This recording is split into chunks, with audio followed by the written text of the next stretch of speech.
পৃথিবীতে পজিটিভ শক্তি থাকলেও নেগেটিভ শক্তি আছে।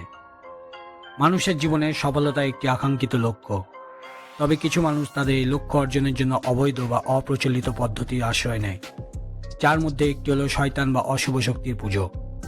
শয়তানের পুজোকে সাধারণত কালা জাদু বা তন্ত্র সাধনার সঙ্গে যুক্ত করা হয়। এর মাধ্যমে তারা চায় ত্বরিত সফলতা, অর্থ, ক্ষমতা বা প্রতিশোধ। এই প্রক্রিয়া সমাজ, ধর্ম ও নৈতিকতার দৃষ্টিকোণ থেকে অত্যন্ত বিতর্কিত। শয়তানের পুজো প্রাচীনকাল থেকে বিভিন্ন সংস্কৃতি ও সমাজে বিদ্যমান। এটি সাধারণত ধর্মের বিপরীতমুখী একটি চর্চা হিসেবে বিবেচিত হয়।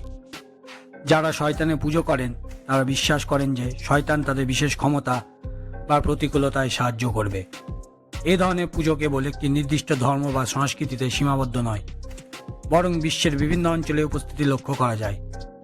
মানুষ কেন শয়তান পুজোর দিকে এত আকৃষ্ট হয় তা বোঝার জন্য তাদের মনুষ্যত্ব এবং পরিস্থিতি বিশ্লেষণ করা জরুরি। মূলত কয়েকটি কারণ মানুষ এই পথ বেছে নেওয়ার পেছনে কাজ করে। ত্বরিত সফলতার লোভ।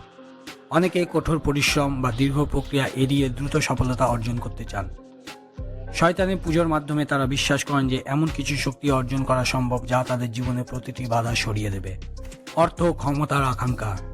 আর্থিক সচ্ছলতা এবং সামাজিক ক্ষমতার প্রতি মানুষের আকাঙ্ক্ষা চিরন্তন।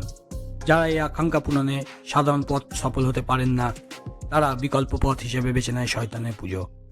প্রতিশোধ ও হিংসা। কিছু মানুষ তাদের শত্রুদের ক্ষতি করার জন্য শয়তান পুজোর আশ্রয় নেয়। তারা বিশ্বাস করেন শয়তানের শক্তি তাদের প্রতিশোধ নেওয়ার ক্ষমতা দেবে। মানসিক দুর্বলতা। কিছু মানুষ মানসিকভাবে দুর্বল এবং জীবনের কঠিন সময়ে তারা সহজে সন্ধান পায় না। এই সময়ে শয়তানের পুজোর প্রস্তাব তাদের কাছে সহজ ও আকর্ষণীয় বলে মনে হতে পারে। শয়তানের পুজো সাধারণত গোপনীয় ও রহস্যময়। এর সঙ্গে তন্ত্র, মন্ত্র, বলি এবং বিভিন্ন ধরনের আচার অনুষ্ঠান জড়িত। পুজোর জন্য নির্দিষ্ট সময়, স্থান ও উপকরণের প্রয়োজন হয়। এটি কোনো ক্ষেত্রে নিরীহ প্রাণী বা মানুষের জীবন পর্যন্ত নষ্ট করতে পারে।